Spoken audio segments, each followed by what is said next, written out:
Ma te haumahana o te kahui o te rangi, me ngā wairua o ngā tupuna, tātou e te aki, tātou e manaaki i ngā wā katoa, tihei mauri ora. Te mea tuatahi, ka mihi ki ngā mana whenua. Nai tahu, he mihi aroha ki a koe māka, mō tō awhi tautoko ki a mātou. Nā mihi. Ki te minata, ki ngā kairanga hau, kia koutou katoa, tēnei te mihi kia koutou. Ko waia hau, i te taha toku pāpā, ko ngā puhi, ko nai takato ngā iwi, no tāheke toku karaua, no awanui toku kuia. Nā te whānau Cassidy me te whānau nōpera hau. I te taha toku māma, ko nā te kahunu te iwi, no whakaki toku karaua, no nuhaka toku kuia, nā te whānau Smith me te whānau mete a hau. Ko Billie Cassidy a hau, ko te kaiwhakahaere a hau o te Puna Oranga. Nō reira, he mihi nunui kia koutou.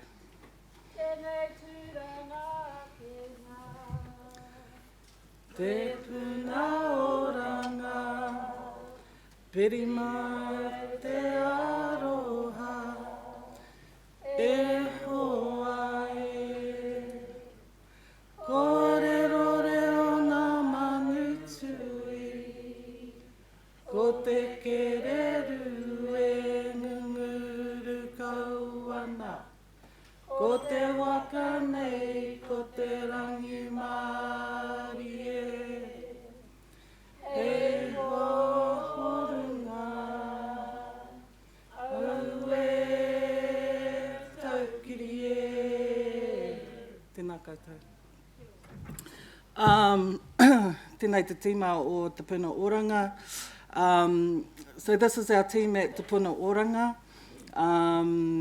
Please, whanaungatanga, say hello to them over the next couple of days. They're our kaimahi working the front line and working with both mahi tūkino or sexual violence and family violence in our local community.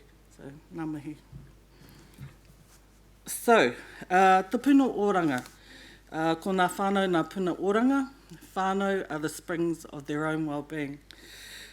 At te Puna Oranga, we believe that that whānau are their own leaders and that they have their own answers and they have the ability to be the puna of their own well-being. In the early 80s, organisations like Women's Refuge and Mātua Whāngai, Koe and Kaumātua, and those working in the Māori community noticed that there was many whānau that were living with the trauma of mahi tūkino. And that there was a gap in kaupapa Māori services available. In 1984, te Puna Oranga was established to fill this gap, and in 1986, they officially registered as an incorporated society. The organisation is set up based on the following tikanga principles. These tikanga have governed te Puna Oranga since its inception and is still relevant today. Ko tahitanga, tino rangatiratanga, mana motukake, tika ampono, and aroha ki te tangata. So we do our best at te Puna Oranga to follow these tikanga values in all the mahi that we do, and we believe that encouragement and empowerment, tautoko, whanaungatanga manaaki of whānau to enable them to become leaders in their own right. There has been a number of kaiwhakahaere or leaders at te Puna Oranga over the years who have led the organisation. They've stayed true to this tikanga, but today I want to make special mention of our previous kaiwhakahaere, Tanya Mātahi.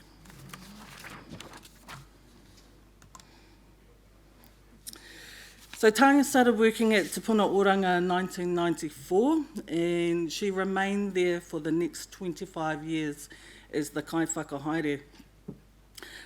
With Tanya came her whānau, and it has been Te Puna Oranga's privilege to have a kāhui kui, or Manawahi Hine Advisory Group overseeing us, and this included Tanya's mum, Merehana Mukikiwa Hutchin, known to us as Auntie Kiwa, and she was the daughter of Amelia and Eruwera Sterling.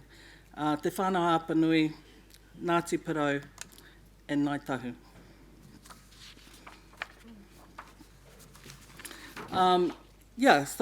So Tam brought with her whānau, which we were all privileged in being a part of, here with her mum and her sisters.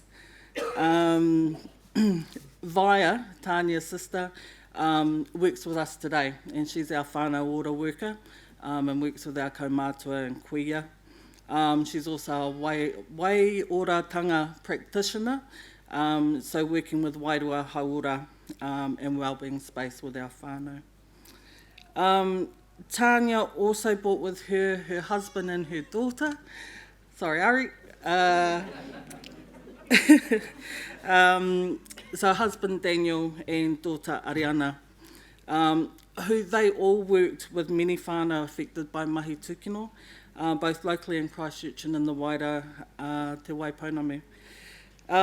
They work with both victims of mahi tūkino or survivors of mahi tūkino and those who commit harm. And although Tam was the kai whakahaere of Te Puna Oranga, she spent a lot of time doing the frontline mahi as well. And she advocated strongly for the victim and their safety and the healing, and also held perpetrators to account. She utilised the services within Te Puna Oranga, such as the counselling services and social work services such as advocacy and education for our wahine and our children and our tamariki.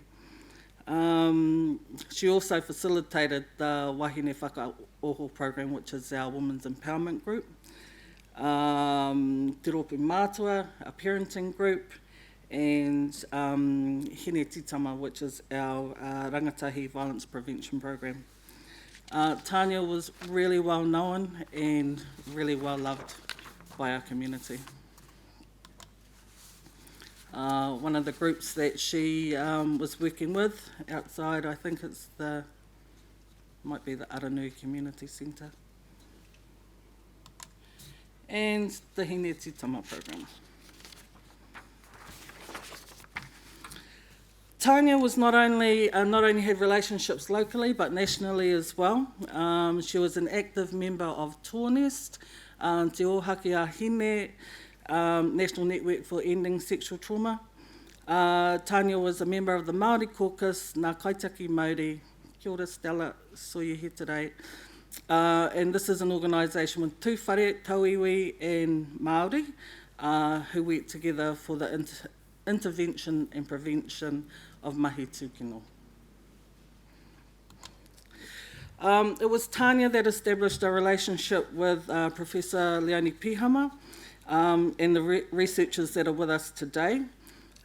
She participated in the research He Oranga Nākau, Kaupapa Māori Trauma-Informed Care Practice Principles. We acknowledge Tanya as the reason that we have a relationship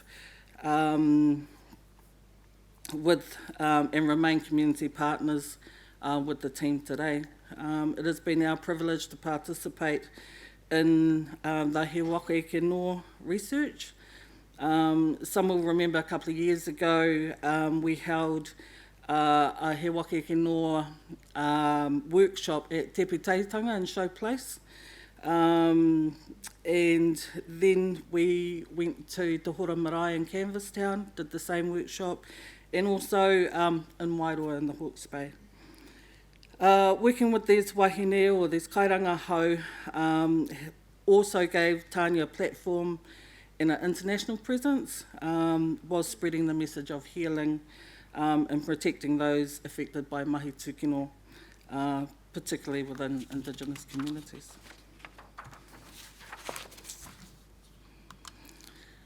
While I don't have a lot of time to talk about the mahi that Tania and TPO did, I did want to make mention of two key projects and that Tania was integral in establishing. So the first is in the development of whakatongia te kakano o te hā, planting the seeds of life, a mahi tūkino prevention resource booklet, the name gifted by Aunty Kiwa. So, whakatokia kakano o te hā, miri I te aroha, whakatupua te nākau o te mokopuna, I roto I ngā taonga tuku iho o tātou tipuna. Nurture with love, our mokopuna will grow in the gifts handed down by our tupuna. So we thank Aunty Kiwa for that. So the resource gives Māori terms and tips and strategies for the prevention of mahi tūkino. So the information in the resource was sourced from a Ngāi Tahu hui a tau. Tania set out to find out what whānau need regarding intervention and prevention of mahi tūkino. And Tania and the team asked whānau what they needed. Whānau provided answers and feedback, and you will find that feedback in the resource. What I hear a lot of these days is whānau voice. Well, whakatokia te kakano o te hā is what whānau voice looks like. Kia ora.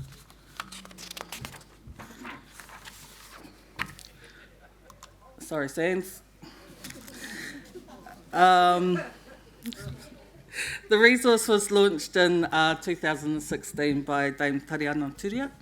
An evaluation of the resource states a major highlight was producing a resource where the whānau could be empowered to create their own solutions to prevent violence before it happens. Personally, it was great for me to see we have a clinic here in Christchurch called the Cambridge Clinic, and that's where whānau go if they've been sexually assaulted. And I went to that clinic, and there was the resource booklet, a whakatokia te kakano o te hā, on their reception desk, and that made me personally feel really good.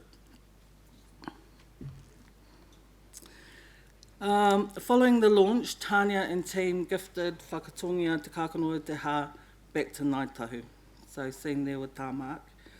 And we're currently working on the book to become digital. The next piece of work that I want to talk about is tūpono. So in 2016, Mark Solomon called on the Whānau Ora Commissioning Agency, Te Pūteitanga, to find a way forward in preventing family violence. This led to Ngāi Tahu and Te Pūteitanga, along with 4 local kaupapa Māori providers, ourselves, Te Puna Oranga, Te Whare Haura, Te Runanga o Ngā Mātā Waka, and He Waka Tapu, establishing tūpono. Te manakaha o te whānau, meaning to stand on one's truth and uphold the strength and mana of the family. Following this, tā mark, Dame Tariana Turia, with the support of Tania and Daniel, Aunty Kiwa and others, held a series of whānau conversations at 7 marae across Te Waipounamu, and talked to whānau about ways to prevent family violence. Over 750 whānau members attended. Again, whānau voice. That's what whānau voice looks like. One of the workshops that was held across that time. In June 2017, tūpono, te manakaha o te whānau, te Waipounamu strategy to effect change was launched. Te Runanga o Ngāi Tahu news story stated at the time, the tūpono strategy aims to reduce the impact that family violence is having in families and communities throughout Te Waipounamu. and Aotearoa, and the launch signifies the next phase in bringing this campaign into effect. In 2022, those 4 organisations, Te Puna Oranga, Ngā Mātau Waka, Te Whare Haura and He Waka Tapu, still work alongside the Integrated Safety Response, working with whānau affected by family violence daily. In addition, you'll find groups in the South Island named Tūpono, Te Manakaha o Te Whānau, who are working independently with whānau affected by violence, and I acknowledge Piwi and your whānau working in our local community.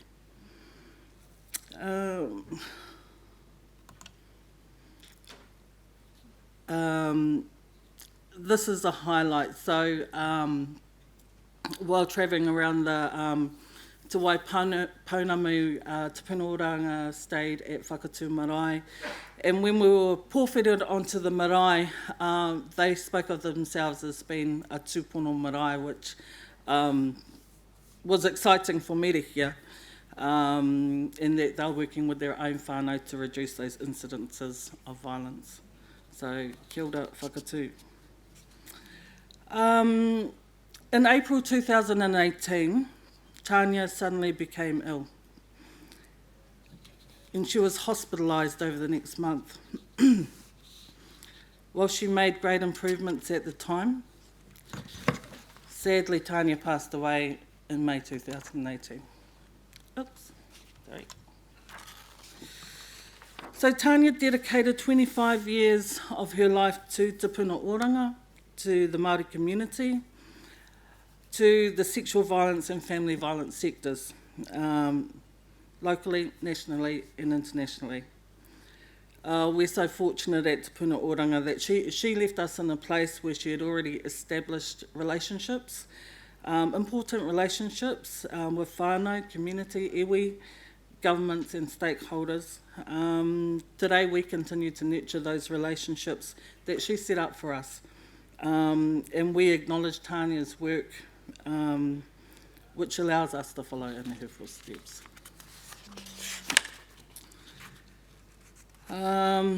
So today we continue on with the mahi.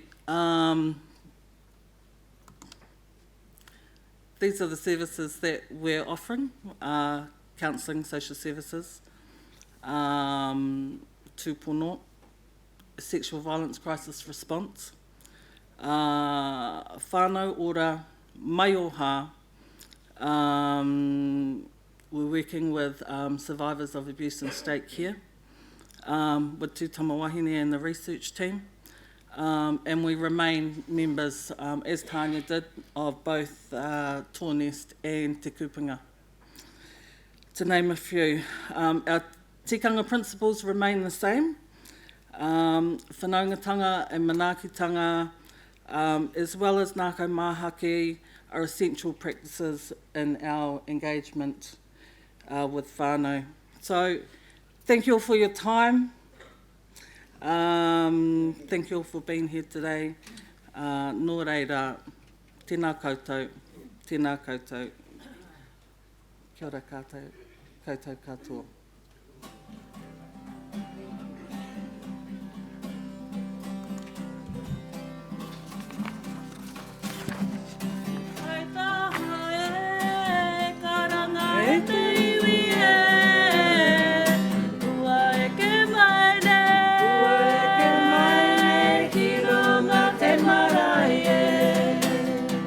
Maria,